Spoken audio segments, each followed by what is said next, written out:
Sir Allama Muhammad Iqbal, was a renowned poet, philosopher, and politician who played a significant role in inspiring the Pakistan movement. He was born on November 9, 1877, in Sialkot, which is now part of Pakistan.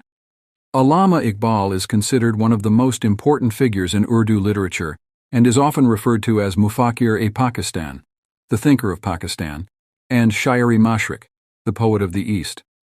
Iqbal's poetry, deeply rooted in spirituality and philosophy, sought to awaken the Muslims of the Indian subcontinent and reinvigorate their sense of identity and pride. He emphasized the importance of self-realization. Poetry also served as a catalyst for the eventual creation of Pakistan as a separate nation for the Muslims of British India. Here are a couple of pictures of Allama Iqbal. Allama Iqbal. Picture 1. Allama Iqbal. Picture 2. Throughout his life, Allama Iqbal emphasized the importance of spiritual development, self-awareness, and the revival of the Muslim community. His poetic work includes famous works such as Bangidra, Asrar-e-Khudi, Rumuz-e-Bekhudi, and Payam-e-Mashriq, among others.